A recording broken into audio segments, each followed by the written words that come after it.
Hi, എല്ലാവർക്കും competitive ക്രാക്കറിന്റെ general PSC ചാനലിലേക്ക് സ്വാഗതം. ഞാൻ സഞ്ജയ്.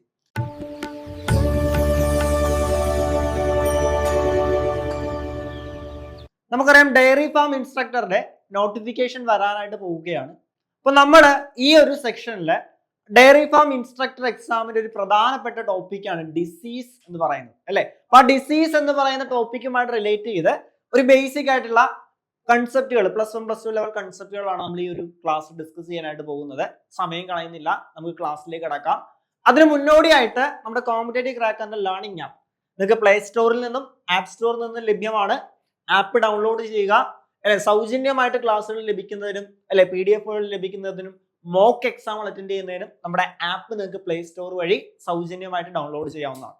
ഓക്കെ, അപ്പൊ നമ്മൾ ഡിസ്കസ് ചെയ്യാനായിട്ട് പോകുന്നത് ഹ്യൂമൻ ഹെൽത്ത് ആൻഡ് ഡിസീസിലെ ഏറ്റവും ആദ്യമായിട്ട് അറിയേണ്ട ഡിസീസുമായിട്ട് ബന്ധപ്പെട്ട ഒരു കൺസെപ്റ്റുകളാണ് ഈ ഒരു സെക്ഷനിൽ ഡിസ്കസ് ചെയ്യാനായിട്ട് പോകുന്നത്.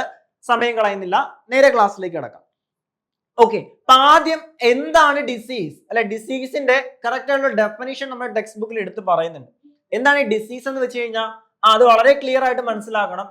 എന്താണ് ഡിസീസ് എന്ന് മനസ്സിലാക്കണം, അല്ലെ? എന്താണ്? improper functioning of one or more organs or system of our body, അല്ലെ, that adversely affect or give rise to various signs or symptoms. അല്ലെ, എന്താണ് അവിടെ കറക്റ്റ് ഒരു ടേം പറയുന്നുണ്ട്, എന്ത്? ഇംപ്രോപ്പർ ഫങ്ഷനിങ്, അല്ലെ? ആ ഇംപ്രോപ്പർ ഫങ്ഷനിങ്ങിനെയാണ് നമ്മൾ എന്തുകൊണ്ട് അർത്ഥമാക്കുന്നത്? ഡിസീസ് എന്നതുകൊണ്ട് അർത്ഥമാക്കുന്നത്. ഡിസീസുകളെ ഏറ്റവും പ്രധാനമായിട്ട് നമുക്ക് രണ്ടായിട്ട് തരംതിരിക്കാം. ഒന്ന് എന്ന് പറഞ്ഞ കമ്മ്യൂണിക്കബിളും, രണ്ടാമത്തെ നോൺ കമ്മ്യൂണിക്കബിളും, അല്ലെ? അതായത് ഡിസീസ് ഒരു പേഴ്സണിൽ നിന്ന് മറ്റൊരു പേഴ്സണിലേക്ക് ട്രാൻസ്മിറ്റ് ചെയ്യുവാണെങ്കിൽ, അല്ലെ, അത്തരം രോഗങ്ങളെയാണ് നമ്മൾ കമ്മ്യൂണിക്കബിൾ ഡിസീസുകൾ അല്ലെങ്കിൽ പകർച്ചവ്യാധികൾ എന്ന് പറയുന്നത്. ഇനി പകരാത്ത രോഗങ്ങൾ, അല്ലെ, ഒരു വ്യക്തിയിൽ നിന്ന് ഒരു പേഴ്സണിൽ നിന്ന് മറ്റൊരു പേഴ്സണിലേക്ക് ഡിസീസ് രോഗം ട്രാൻസ്മിറ്റ് ചെയ്യുന്നില്ല എങ്കിൽ അതിനെ നോൺ കമ്മ്യൂണിക്കബിൾ ഡിസീസ് എന്ന് പറയുന്നു. നമുക്കറിയാം ഡിസീസിന് കാരണമാകുന്നത് ഒരുപാട് മൈക്രോ ഓർഗാനിസംസ് ആണ്. ബാക്ടീരിയകള്, ഫംഗസുകള്, പ്രോട്ടോസോവൻസ്, അല്ലെ, വോംസ് തുടങ്ങിയ ഓർഗാനിസംസും മൈക്രോ ഓർഗാനിസംസുമാണ് ഈ പറയുന്ന എന്ത് പരത്തുന്നത്? ആ ഡിസീസുകൾ പരത്തുന്നത്. സോ ഡിസീസിന് കാരണമാകുന്ന ഇത്തരം മൈക്രോ ഓർഗാനിസത്തെ നമ്മൾ വിളിക്കുന്ന പേരാണ് പാത്തോജൻസ് എന്ന് പറയും. കിട്ടിയല്ലോ? അപ്പൊ എന്താണ് ഡിസീസ് എന്ന് പഠിച്ചു, അതേപോലെ എന്താണ് കമ്മ്യൂണിക്കബിൾ ഡിസീസ് എന്നും, അതേപോലെ എന്താണ് നോൺ കമ്മ്യൂണിക്കബിൾ ഡിസീസ് എന്നും പഠിച്ചു. ഡിസീസിന് കാരണമാകുന്ന മൈക്രോ ഓർഗാനിസത്തെ നമ്മൾ പാത്തോജൻസ് എന്ന് നമ്മൾ പഠിച്ചു. ക്ലിയർ ആണല്ലോ? അത് ഏറ്റവും ബേസിക് ആയിട്ട് അറിയേണ്ട ടേം ആണ്. ഇനി ഏറ്റവും പ്രധാനമായിട്ടുള്ള പല ടൈപ്പിലുള്ള രോഗങ്ങൾ, അവ പരത്തുന്ന രോഗകാരികൾ ഏതൊക്കെയാണെന്ന് നമുക്ക് നോക്കാം. ഏറ്റവും ആദ്യം നമ്മൾ പഠിക്കാനായിട്ട് പോകുന്നത് ടൈഫോയിഡ് എന്ന് പറയുന്ന രോഗത്തെ കുറിച്ചാണ്. സോ ടൈഫോയിഡ് എന്ന് പറയുന്ന രോഗം, അല്ലെ, ആര് പരത്തുന്നതാണെന്ന് ചോദിച്ചു കഴിഞ്ഞാൽ ബാക്ടീരിയ പരത്തുന്ന രോഗമാണ്. ഏത് ബാക്ടീരിയ? ക്ലിയർ ആയിട്ട് പഠിക്കണം. ഏതാണ്? Salmonella typhi. ഏതാണ്? സാൽമോണല്ല ടൈഫി എന്ന് പറയുന്ന ബാക്ടീരിയ പരത്തുന്ന രോഗമാണ് ടൈഫോയിഡ് എന്ന് പറയുന്നത്. ഈ ടൈഫോയിഡ് എന്ന് പറയുന്ന രോഗം പ്രധാനമായിട്ടും അഫക്ട് ചെയ്യുന്നത് എവിടെയാണ്? സ്മോൾ ഇൻറ്റസ്റ്റൈനെയാണ്. പിന്നീട് മറ്റു പല ഓർഗനുകളിലേക്കും അത് എന്ത് ചെയ്യുന്നു? ബ്ലഡിലൂടെ ട്രാൻസ്മിറ്റ് ചെയ്യുന്നുണ്ട്, അല്ലെ? മെത്തേഡ് ഓഫ് ട്രാൻസ്മിഷൻ, ഒരു വ്യക്തിയിൽ നിന്ന് മറ്റൊരു വ്യക്തിയിലേക്ക് ഈ രോഗം പകരുന്നത് ഫുഡ് ആൻഡ് വാട്ടർ, അല്ലെ, ആഹാരത്തിലൂടെയും അതേപോലെ തന്നെ ജലത്തിലൂടെയുമാണ് ഈ രോഗം പകരുന്നത്. അതേപോലെ അതിന്റെ സിംറ്റംസ് പറയുന്നുണ്ട്. എന്താണ്? High fever. നമ്മുടെ സാധാരണഗതിയിൽ ബോഡി ടെമ്പറേച്ചർ 37 ഡിഗ്രി സെൽഷ്യസ് അല്ലെങ്കിൽ ഫാരൻഹീറ്റിലാണെങ്കിൽ 98.6 ഫാരൻഹീറ്റ് ആണ്. പക്ഷേ ഈ പറയുന്ന ടൈഫോയിഡ് വന്നാൽ എന്താണ്? നമ്മുടെ ബോഡി ടെമ്പറേച്ചർ കൂടുതലായിരിക്കും. അതുകൂടാതെ വീക്ക്നെസ് ഉണ്ടാവും, സ്റ്റൊമക് പെയിൻ ഉണ്ടാവും, കോൺസ്റ്റിപ്പേഷൻ ഉണ്ടാവും, ഹെഡ് ഏക്ക് ഉണ്ടാവും. അങ്ങനെയുള്ള സിംറ്റംസുകളാണ് പ്രധാനമായിട്ടും കാണപ്പെടുന്നത്. അതുകൂടാതെ എന്താണ്? Intestinal perforation and death may occur, അല്ലെ, മരണം വരെ കാരണമാകാവുന്ന രോഗമാണ് ഇതെന്ന് പറയുന്നത് ഈ പറയുന്ന ടൈഫോയിഡ് എന്ന് പറയുന്ന രോഗം. സോ ടൈഫോയിഡ് എന്ന് പറയുന്ന രോഗം കണ്ടെത്താൻ ഉപയോഗിക്കുന്ന ടെസ്റ്റ് അത് വളരെ ഇമ്പോർട്ടന്റ് ആണ്, അല്ലെ? ടൈഫോയിഡ് രോഗം കണ്ടെത്താൻ ഉപയോഗിക്കുന്ന ടെസ്റ്റ് ഏതാണെന്ന് ചോദിച്ചു കഴിഞ്ഞാൽ അത് വൈഡാൽ ടെസ്റ്റ് ആണെന്ന് ഓർത്തു വെച്ചോളുക. സോ എക്സാം ഓറിയന്റഡ് ആയിട്ട് നിങ്ങൾ ഇത്രയും പഠിച്ചാൽ മതി. ടൈഫോയിഡ് എന്ന് പറയുന്ന രോഗം ബാക്ടീരിയ പരത്തുന്നു. ഏത് ബാക്ടീരിയ? Salmonella typhi. ഏറ്റവും പ്രധാനമായിട്ടും ഏത് ഓർഗൻ അഫക്ട് ചെയ്യുന്നു? സ്മോൾ ഇൻറ്റസ്റ്റൈനെ. അത് പിന്നീട് എന്താ പറഞ്ഞത്? അതിന്റെ ഏറ്റവും പ്രധാനപ്പെട്ട സിംറ്റംസ് ഹൈ ഫീവർ ആണ്. അതേപോലെ തന്നെ ടൈഫോയിഡ് കണ്ടെത്താൻ സഹായിക്കുന്ന ടെസ്റ്റ് ഏതാണെന്ന് ചോദിച്ചു കഴിഞ്ഞാൽ വൈഡാൽ ടെസ്റ്റ്. ക്ലിയർ ആണല്ലോ? അടുത്തത് അടുത്തത് ഇപ്പൊ ടൈഫോയിഡ് നമ്മൾ പഠിച്ചു. അടുത്ത മറ്റൊരു പ്രധാനപ്പെട്ട രോഗമാണ് നിമോണിയ എന്ന് പറയുന്ന രോഗം. സോ നിമോണിയ എന്ന് പറയുന്ന രോഗത്തിന് കാരണമാകുന്ന പാത്തോജൻസ് ഏതാണെന്ന് ചോദിച്ചു കഴിഞ്ഞാൽ വളരെ ക്ലിയർ ആയിട്ട് പഠിക്കുക. നിമോണിയ എന്ന് പറയുന്ന രോഗത്തിന് കാരണമാകുന്ന പാത്തോജൻസ് ഏതാണെന്ന് ചോദിച്ചു കഴിഞ്ഞാൽ streptococcus pneumoniae and haemophilus influenzae. Streptococcus pneumoniae haemophilus influenzae എന്ന് പറയുന്ന പാത്തോജനുകളാണ് നിമോണിയ എന്ന് പറയുന്ന രോഗം പരത്തുന്നത്. അല്ലാതെ പ്രധാനമായിട്ടും അഫക്ട് ചെയ്യുന്ന നിമോണിയ രോഗം പ്രധാനമായിട്ടും അഫക്ട് ചെയ്യുന്നത് നമ്മുടെ ലങ്സിലെ ആൽവിയോളകളെയാണ്. ലങ്സിലെ ആൽവിയോളകളെയാണ്, നമ്മുടെ ലങ്സിലുള്ള എയർ സാക്കുകളെയാണ് ഈ ആൽവിയോളകൾ എന്ന് പറയുന്നത്. ആ ആൽവിയോളകളെയാണ് ഈ പറയുന്ന നിമോണിയ പ്രധാനമായിട്ടും അഫക്ട് ചെയ്യുന്നത്. ഈ പറയുന്ന രോഗം എങ്ങനെയൊക്കെയാണ് ട്രാൻസ്മിറ്റ് ചെയ്യുന്നത്? എയറിലൂടെ ട്രാൻസ്മിറ്റ് ചെയ്യുന്നത് inhaling droplets, aerosols released by the infected person release ചെയ്യുന്ന എയറോസോളിലൂടെ, sharing glass and other utensils, ഈ പറയുന്ന വസ്തുക്കളുടെ ഷെയറിംഗിലൂടെ എല്ലാം എന്ത് ചെയ്യുന്നുണ്ട്? നിമോണിയ എന്ന് പറയുന്ന രോഗം ഒരു വ്യക്തിയിൽ നിന്ന് മറ്റൊരു വ്യക്തിയിലേക്ക് ട്രാൻസ്മിറ്റ് ചെയ്യാം. സിംറ്റംസ് പഠിച്ചോളുക. Fever, chill, cough, headache. അതേപോലെ തന്നെ ഇൻ സെവിയർ കേസസ് ഇത് പഠിച്ചോളൂ, lips and fingers nails turns to grey to bluish colour. ഇത് ഏറ്റവും പ്രധാനമായിട്ടും പഠിക്കുക. നമ്മുടെ ലിപ്പും ഫിംഗറും നെയിൽസും, ലിപ്പും ഫിംഗറിലുള്ള നെയിൽസും ഗ്രേയിൽ നിന്ന് ബ്ലൂയിഷ് കളറിലേക്ക്, grey to bluish colour, bluish കളറിലേക്ക് ചേഞ്ച് ആകുന്നത് എന്താണ്? എന്താണ് ഈ പറയുന്ന നിമോണിയയുടെ ഒരു പ്രധാനപ്പെട്ട രോഗലക്ഷണമാണ് എന്ന് മനസ്സിലാക്കുക. കിട്ടിയല്ലോ? അപ്പൊ നിമോണിയ നമ്മൾ പഠിച്ചു, നിമോണിയ നമ്മൾ പഠിച്ചു, രണ്ടെണ്ണം നമ്മൾ പഠിച്ചു. ടൈഫോയിഡും പഠിച്ചു, നിമോണിയയും പഠിച്ചു. അടുത്ത നമ്മൾ പഠിക്കാനായിട്ട് പോകുന്ന ഒരു രോഗമാണ് എന്തെന്ന് പറയുന്നത്? നമ്മുടെ കോമൺ കോൾഡ് എന്ന് പറയുന്ന രോഗം, ജലദോഷം. സോ കോമൺ കോൾഡ് എന്ന് പറയുന്ന വൈറസ് രോഗമാണ്. ഏത് വൈറസ് ആണ് രോഗം പരത്തുന്നതെന്ന് ചോദിച്ചു കഴിഞ്ഞാൽ ഏതാണ്? റെനോ വൈറസ് ആണ്. പല എക്സാമ്പിളിലും ചോദിച്ചിട്ടുണ്ട് കോമൺ കോൾഡ് പരത്തുന്ന വൈറസ് ഏതാണ്? കോമൺ കോൾഡ് പരത്തുന്ന വൈറസ് ആണ് റെനോ വൈറസ് എന്ന് പറയുന്നത്. അല്ലാതെ പ്രധാനമായിട്ടും എഫക്ട് ചെയ്യുന്ന നോസിനെയും നമ്മുടെ റെസ്പിറേറ്ററി പാസേജിനെയുമാണ്. അതേപോലെ തന്നെ അത് ട്രാൻസ്മിറ്റ് ചെയ്യുന്നത് എന്താണ്? Inhalation, inhale droplets from infected പേഴ്സണിൽ നിന്നുള്ള ഡ്രോപ്ലെറ്റിലൂടെ ഈ രോഗം പകരുന്നുണ്ട്. അതേപോലെ കണ്ടാമിനേറ്റഡ് ഒബ്ജക്റ്റിലേക്ക് പെന്ന്, ബുക്ക്, കപ്പ്, അതേപോലെ കമ്പ്യൂട്ടർ, കീബോർഡ് എന്നിവയിലൂടെ ഈ രോഗം പകരുന്നുണ്ട്. അതേപോലെ തന്നെ എന്താണ് ഇതിന്റെ മേജർ സിംറ്റംസ് വളരെ പഠിക്കുക. എന്താണ്? ഡിസ്ചാർജ്, എന്താണ് ഈ പറയുന്ന nasal congestion and discharge of fluids ആണ് എന്തെന്ന് പറയുന്നത്? കോമൺ കോൾഡിന്റെ പ്രധാനപ്പെട്ട ലക്ഷണം എന്ന് കൂടി അറിഞ്ഞു വെച്ചോളുക. എക്സാം ഓറിയന്റഡ് ആയിട്ട് നിങ്ങൾ ഇത്രയും പഠിച്ചാൽ മതി. കോമൺ കോൾഡ് വൈറസ് പരത്തുന്നു. ഏത് വൈറസ്? Rhino virus. അടുത്ത കൺസെപ്റ്റ് അടുത്തൊരു രോഗമാണ് മലേറിയ. മലേറിയയെ കുറിച്ച് ഇമ്പോർട്ടന്റ് ആണ്. മലേറിയ ഇപ്പൊ നമ്മൾ ഇത്രയും നേരം പഠിച്ചത് ബാക്ടീരിയകളും വൈറസുകളും പരത്തുന്ന രോഗങ്ങളാണ്. എന്നാൽ മലേറിയ എന്ന് പറയുന്ന രോഗം പരത്തുന്ന ആരാണെന്ന് ചോദിച്ചു കഴിഞ്ഞാൽ പ്രോട്ടോസോവൻസ് ആണ്. ഏത് പ്രോട്ടോസോവൻ? പ്ലാസ്മോഡിയം എന്ന് പറയുന്ന പ്രോട്ടോസോവനുകളാണ് പ്രധാനമായിട്ടും മലേറിയ അല്ലെങ്കിൽ മലമ്പനി എന്ന് പറയുന്ന രോഗം പരത്തുന്നത്. സോ ഈ മലേറിയ അല്ലെങ്കിൽ മലമ്പനിയുടെ പാത്തോജൻസ് ഏതാണ് എന്ന് ചോദിച്ചു കഴിഞ്ഞാൽ ക്ലിയർ ആയിട്ട് പഠിക്കുക. പ്ലാസ്മോഡിയംസ് ആണ്. പല ടൈപ്പ് പ്ലാസ്മോഡിയംസ് ഉണ്ട്. അതിൽ തന്നെ plasmodium vivax, plasmodium malariae, plasmodium ovale and plasmodium falciparum. അതിൽ തന്നെ ഏറ്റവും കൂടുതൽ മാലിഗ്നന്റ് മലേറിയ അല്ലെങ്കിൽ കൂടുതൽ പ്രശ്നങ്ങളാകുന്ന മലേറിയക്ക് കാരണമാകുന്ന പ്രോട്ടോസോൺ ഏതാണെന്ന് ചോദിച്ചു കഴിഞ്ഞാൽ പ്ലാസ്മോഡിയം ഫാൽസിപ്പാരമാണ് എന്ന് മനസ്സിലാക്കുക. ഇത് അഫക്ട് ചെയ്യുന്നത് നമ്മുടെ ലിവറിനെയും RBCനെയുമാണ്. കരളിനെയും ചുവന്ന രക്താണുക്കൾ അല്ലെങ്കിൽ എറിത്രോസൈറ്റ്സ് എന്നറിയപ്പെടുന്ന RBCനെയുമാണ് ഇത് അഫക്ട് ചെയ്യുന്നത്. ഇനി ഇത് എങ്ങനെയാണ് ട്രാൻസ്മിറ്റ് ചെയ്യുന്നത്?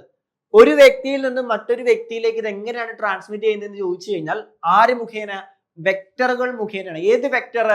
ഈ പറയുന്ന മൊസ്കിറ്റോസ്. ഏത് മൊസ്കിറ്റോ? Anopheles mosquitoes.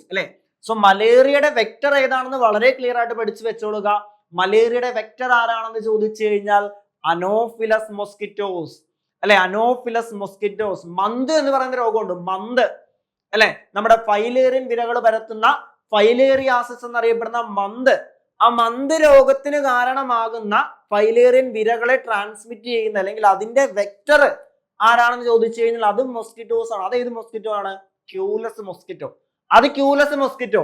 ഇവിടെ മലേറിയക്ക് കാരണമാകുന്ന കൊതുക് അല്ലെങ്കിൽ അതിന്റെ വെക്ടർ ആരാണെന്ന് ചോദിച്ചു കഴിഞ്ഞാൽ അത് അനോഫിലസ് മൊസ്കിറ്റോസ് ആണ് അല്ലെ. സിംറ്റംസ് പറയുന്നുണ്ട് ഹൈ ഫീവർ, ചില്ല് അല്ലെ, fever occurs in every alternative days, അത് ഇമ്പോർട്ടന്റ് ആണ്.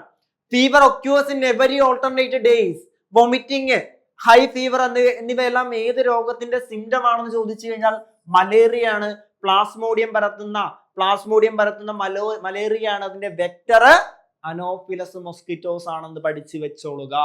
കിട്ടിയല്ലോ. നെക്സ്റ്റ് അടുത്തത് നമ്മൾ ഓൾറെഡി പറഞ്ഞു അല്ലെ, ഈ പറയുന്ന ഫീമെയിൽ അനോഫിലസ് മൊസ്കിറ്റോസ് ആണ്. ഇനി ഫീമെയിൽ അനോഫിലസ് മൊസ്കിറ്റോസ് മനുഷ്യ ശരീരത്തിന്റെ ഏത് ഓർഗണിൽ വന്നാണ് അത് പെരുകുന്നത്, മൾട്ടിപ്ലൈ ചെയ്യുന്നത് എന്ന് ചോദിച്ചു കഴിഞ്ഞാൽ കൃത്യമായിട്ട് പഠിച്ചു വെച്ചോളുക. ഏത് ഓർഗണിൽ വന്നാണ്? നമ്മുടെ ലിവർ അല്ലെങ്കിൽ കരളിൽ വന്നാണ്. അതേപോലെ ഇത് പഠിച്ചു വെച്ചോളൂ. The parasite initially multiplied within the liver cell അല്ലെ. ആദ്യം ലിവർ സെല്ലിൽ വന്നത് എന്ത് ചെയ്യുന്നു? മൾട്ടിപ്ലൈ ചെയ്യുന്നു. നമ്മുടെ അനോഫിലസ് മൊസ്കിറ്റോ കടിക്കുവാണെങ്കിൽ ആദ്യം നമ്മുടെ ലിവറിൽ വന്നത് എന്ത് ചെയ്യും? നമ്മുടെ കരളിൽ വന്ന് മൾട്ടിപ്ലൈ ചെയ്ത് കഴിഞ്ഞ് then attack the red blood cells. പിന്നീട് അറ്റാക്ക് ചെയ്യാൻ പോകുന്നത് RBC അല്ലെങ്കിൽ ചുവന്ന രക്താണുക്കളെ ആയിരിക്കും. അങ്ങനെ RBC അല്ലെങ്കിൽ ചുവന്ന രക്താണുക്കളെ അറ്റാക്ക് ചെയ്ത് കഴിഞ്ഞാൽ അല്ലെ അവ എന്ത് ചെയ്യുന്നു? റപ്ചർ, അവയെ നശിപ്പിക്കുന്നുണ്ട്, പൊട്ടുന്നു, റപ്ചർ ചെയ്യുന്നു അല്ലെ. there is a toxic substance called what? Hemozoin from the ruptured RBC which is responsible for the chill and fever. ഇങ്ങനെ RBC പൊട്ടിക്കഴിഞ്ഞാൽ, റപ്ചർ ആയി കഴിഞ്ഞാൽ അവിടുന്ന് ഒരു കെമിക്കൽ സബ്സ്റ്റൻസ് റിലീസ് ചെയ്യുന്നുണ്ട്. ആ റിലീസ് ചെയ്യുന്ന കെമിക്കൽ സബ്സ്റ്റൻസ് ആണ് ഹീമോസോയിൻസ് എന്ന് പറയുന്നത് അല്ലെ. ഹീമോസോയിൻ അതാണ് ഉയർന്ന പനിക്കും അതേപോലെ തന്നെ വിറയലോട് കൂടിയ ഉയർന്ന പനിക്ക് കാരണമാകുന്നത്. കിട്ടിയല്ലോ. അപ്പൊ മലേറിയ കുറച്ച് ഇമ്പോർട്ടന്റ് ആണ്, കാര്യങ്ങളെല്ലാം പഠിക്കണം. മലേറിയ പ്ലാസ്മോഡിയം ആണ്, പ്ലാസ്മോഡിയം ഫാൽസിപാരം ആണ് കുറച്ചുകൂടെ ഫേറ്റൽ ആയിട്ടുള്ള മലേറിയ ക്രിയേറ്റ് ചെയ്യുന്നത്.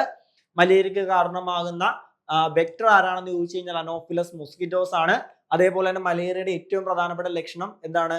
ഓൾട്ടർനേറ്റീവ് ഡേയ്സിലെ ചില്ലോട് കൂടിയ അല്ലെങ്കിൽ വിറവലോട് കൂടിയ പനിയാണ്. അതിന് കാരണം ഹീമോസോയിൻസ് എന്ന് പറയുന്ന കെമിക്കൽ സബ്സ്റ്റൻസ് ആണ്. അത് പ്രൊഡ്യൂസ് ചെയ്യുന്നത് റപ്ചർ ചെയ്ത RBCs ആണ്. അതേപോലെ തന്നെ ഈ പ്ലാസ്മോഡിയം മനുഷ്യ ശരീരത്തിലെ ഏത് അവയവത്തിൽ എത്തിയാണ് മൾട്ടിപ്ലൈ ചെയ്യുന്നതെന്ന് ചോദിച്ചു കഴിഞ്ഞാൽ അത് ലിവറിൽ എത്തിയാണ്. ക്ലിയർ ആണല്ലോ? പറഞ്ഞ കാര്യം ക്ലിയർ ആണല്ലോ? അടുത്ത നമുക്ക് നോക്കാം. അടുത്താണ് അമീബിയാസിസ് ഓർ അമീബിക് ഡിസെൻട്രി എന്ന് പറയുന്ന രോഗം. So amoebiasis or amoebic dysentery എന്ന് പറയുന്ന രോഗത്തിലേക്ക് വരുമ്പോൾ, അമീബിയാസിസ് ഓർ അമീബിക് ഡിസെൻട്രി എന്ന് പറയുമ്പോൾ ഈ അമീബിയാസിസിന് കാരണമാകുന്ന പാത്തോജൻ ഏതാണെന്ന് ചോദിച്ചു കഴിഞ്ഞാൽ എൻറ്റമീബ ഹിസ്റ്റോളിറ്റിക്ക. ഏതാണ്?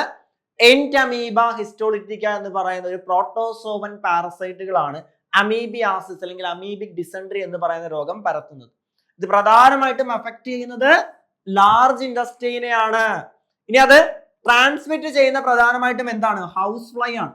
ഹൗസ് ഫ്ലൈ ആണ് അതിന്റെ മെക്കാനിക്കൽ കാരിയർ അല്ലെങ്കിൽ വെക്ടേഴ്സ് എന്ന് അറിയപ്പെടുന്നത് അല്ലെ. അത് എങ്ങനെയൊക്കെ പകരാം? അതുകൂടാതെ ഈ പറയുന്ന വാട്ടറിലൂടെയും ഫുഡിലൂടെയും എന്ത് ചെയ്യുന്നുണ്ട്? ഈ രോഗം പകരുന്നുണ്ട്.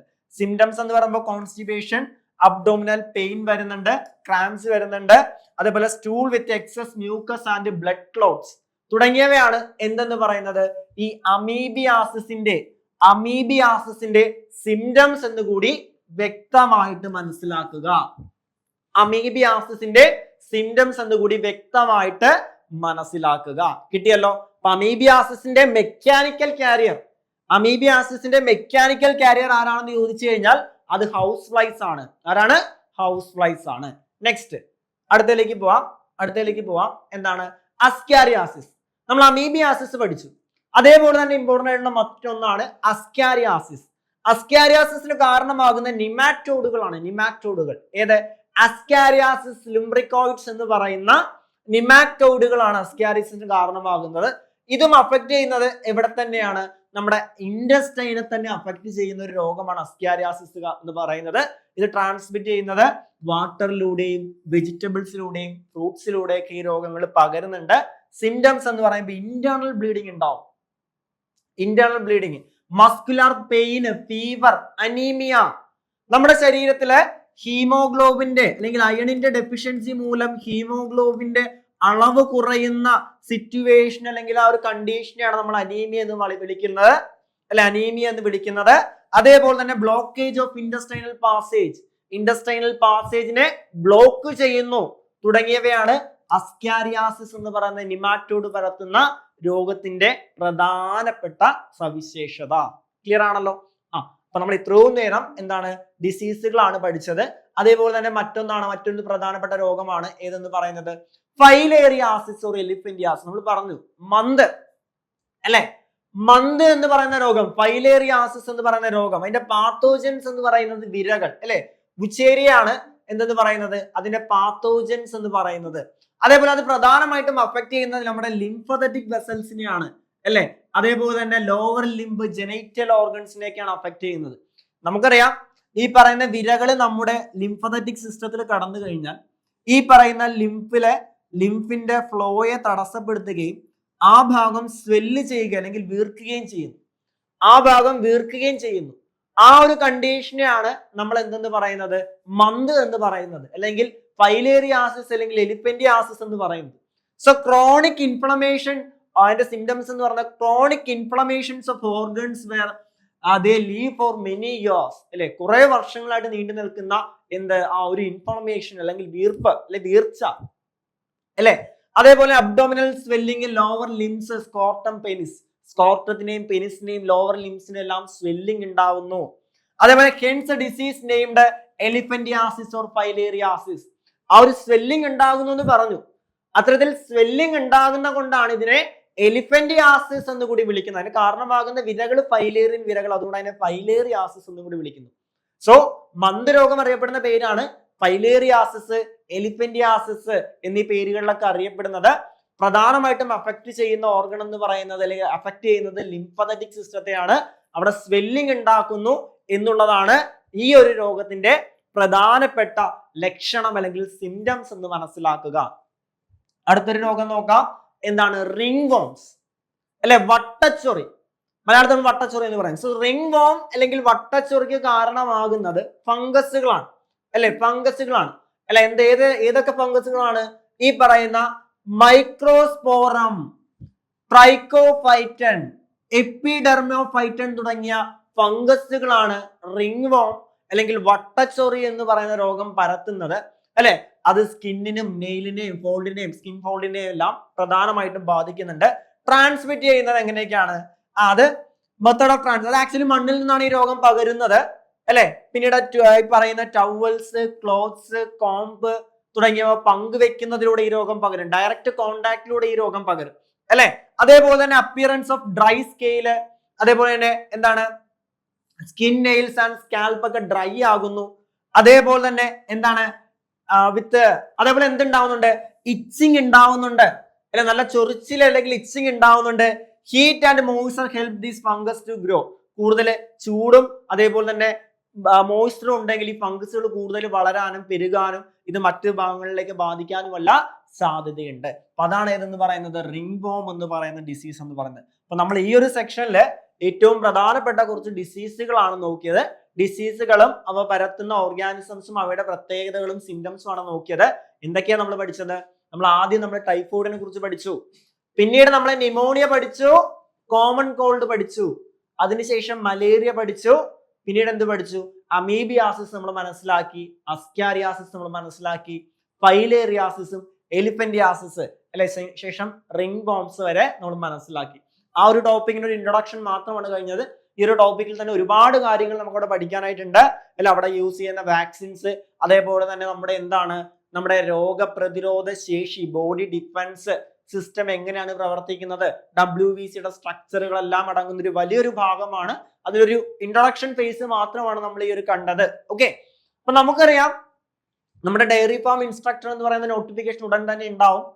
കാരണം അവിടെ ഡിഗ്രി ലെവൽ നടക്കുന്ന ഒരു എക്സാം എന്ന് പറയുമ്പോൾ അവിടെ സാലറി തന്നെയാണ് ഏറ്റവും ഇമ്പോർട്ടന്റ്, അല്ലെ. വളരെ ഉയർന്ന സാലറി ലഭിക്കുന്ന ഒരു പോസ്റ്റ് ആണ്.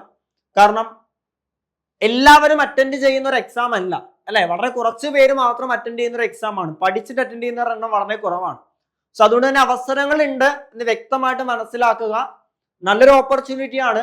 നോട്ടിഫിക്കേഷൻ വരുന്നതിന് മുന്നേ തന്നെ പഠിച്ചു തുടങ്ങുവാണെങ്കിൽ നോട്ടിഫിക്കേഷൻ വരുന്ന സമയത്ത് പ്രോപ്പർ ആയിട്ടുള്ള റിവിഷൻ നടത്തി എല്ലാ സബ്ജക്റ്റുകളും പ്രോപ്പർ ആയിട്ടുള്ള റിവിഷൻ നടത്തി മുന്നോട്ട് പോകാനായിട്ട് നിങ്ങൾക്ക് സാധിക്കും. സോ സമയം കളയാതെ കൃത്യമായിട്ട് പഠിക്കാൻ ഉദ്ദേശിക്കുന്നവരാണ് എങ്കിൽ അല്ലെ, കൃത്യമായിട്ട് ഡയറി ഫാം ഇൻസ്ട്രക്ടർ എന്ന് പറയുന്ന പോസ്റ്റിലേക്ക് വേണ്ടി പ്രിപ്പയർ ചെയ്യാൻ ആഗ്രഹിക്കുന്ന ഉദ്യോഗാർത്ഥികളാണ് നിങ്ങളെങ്കിൽ നിങ്ങൾക്ക് വേണ്ടിയിട്ട് ഡെയിലി ടോപ്പിക്കുകൾ അല്ലെ, ലൈവ് സെക്ഷൻസ് ഉൾപ്പെടെ റെക്കോർഡഡ് ക്ലാസ്സുകൾ, വീക്കിലി എക്സാമുകൾ എല്ലാം അറ്റൻഡ് ചെയ്ത് പ്രോപ്പർ ആയിട്ടുള്ള ഒരു സ്റ്റഡി പ്ലാനോട് കൂടി ഡയറി ഫാം ഇൻസ്ട്രക്ടറിന് പഠിക്കാൻ ആഗ്രഹിക്കുന്നവരാണ് എങ്കിൽ നിങ്ങൾക്ക് വേണ്ടിയിട്ടുള്ളതാണ് കോമ്പറ്റേറ്റീവ് ക്രാക്കറിന്റെ ഏറ്റവും പുതിയ ബാച്ച് എന്ന് പറയുന്നത്. സോ ഈ ബാച്ചിനെ കുറിച്ച് കൂടുതൽ അറിയാനും ബാച്ചിലേക്ക് ജോയിൻ ചെയ്യാനുമായിട്ട് നമ്മുടെ ബോട്ട് നമ്പറിൽ അല്ലെ, ബോട്ട് നമ്പറിൽ ഏതാണ് 8590202323 എന്ന ബോട്ട് നമ്പറിൽ കോൺടാക്ട് ചെയ്യുക. അപ്പൊ മറ്റൊരു സെക്ഷനുമായിട്ട് മറ്റൊരു വീഡിയോയുമായിട്ട് നമുക്ക് വീണ്ടും കാണാം. And thank you so much.